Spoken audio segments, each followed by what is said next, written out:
हिमाचल प्रदेश विधानसभा के मानसून सत्र के 5वें दिन आज विपक्ष ने नियम 67 के तहत कोविड काल में आउटसोर्स पर रखे गए कर्मचारियों को निकालने के मुद्दे पर काम रोको प्रस्ताव दिया, जो अस्वीकार कर दिया गया। संसदीय कार्य मंत्री हर्षवर्धन चौहान ने कहा कि विपक्ष सदन में झूठे आंकड़े पेश कर रहा है। संसदीय कार्य मंत्री ने कहा कि विपक्ष का आउटसोर्स कर्मियों को सैलरी न देने का आरोप गलत है। कोविड के दौरान आउटसोर्स पर रखे गए कर्मचारियों को नौकरी से नहीं निकाला गया है। उन्हें जून तक की सैलरी दी गई है। जल्द ही उन्हें पेंडिंग सैलरी दी जाएगी। उन्हें 30 सितंबर तक एक्सटेंशन दी गई है। उन्हें निकालने के ऑर्डर नहीं दिए गए। अगर ऐसा होगा तो ऑर्डर को विड्रॉ कर आगे एक्सटेंशन पर विचार किया जाएगा। News desk anyone live.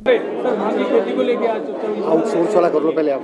Outsource ठीक है सर। सर विपक्ष लगातार आरोप लगा रहा है कि आउटसोर्सेज के लिए जो है 3 महीने की सैलरी नहीं मिलेगी, क्या कहेंगे सर कि आउटसोर्स नहीं, आज जो है सदन में जो है नियम 67 के तहत काम रोको प्रस्ताव के तहत भारतीय जनता पार्टी के विधायकों ने जो है वो प्रस्ताव दिया है कि जिसमें उन्होंने आरोप लगाया है कि आउटसोर्स के कुछ कर्मचारी विशेष करके जो कोविड के दौरान स्वास्थ्य विभाग में लगाए गए थे उनको बाहर निकाला गया है।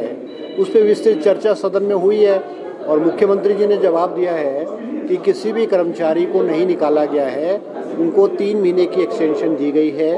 और जो माननीय जयराम जी का आरोप था कि उनको 6 महीने से सैलरी नहीं दी गई है, वो भी आरोप गलत है। सभी कर्मचारियों को जून 23 2000 तक की सैलरी दी गई है। कुछ सैलरी उनकी जो पेंडिंग है वो जल्द सैलरी दी जाएगी और उनकी नौकरी पे जो है सितंबर के बाद उसको एक्सटेंशन दी जाएगी नहीं जाएगी वो जो है वो विचाराधीन है, सरकार के ध्यान में विचाराधीन है और इससे जल्द जो है उस पर फैसला कर लिया जाएगा।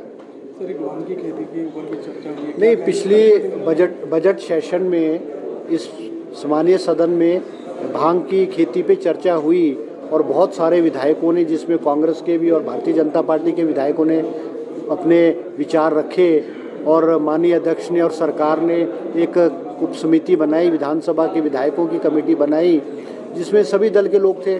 उन्होंने विस्तृत रिपोर्ट जाकर के उत्तराखंड में भी गए, वो मध्य प्रदेश में भी गए, जम्मू कश्मीर में भी गए और इस पे गहन विचार किया है।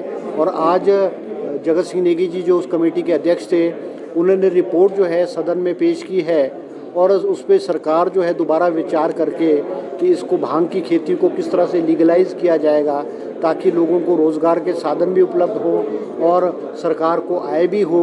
और ये भी देखा जाएगा कि जो भांग की खेती को अगर लीगलाइज किया जाएगा तो उसका दुरुपयोग ना हो और वो जो भांग की खेती है उसको किस तरह से चैनलाइज किया जाएगा, किस तरह से उसको उगाया जाएगा, कौन कौन सी वैरायटी जो है वो मेडिसिनल यूनिट्स में जो काम आती है। विस्तृत रिपोर्ट माननीय जगत सिंह नेगी जी ने और समिति ने जो है सरकार को की है। सरकार उस पर विचार करेगी और एक पॉलिसी बनाएगी ताकि उसकी जो है इम्प्लीमेंटेशन जो है वो की जा सके।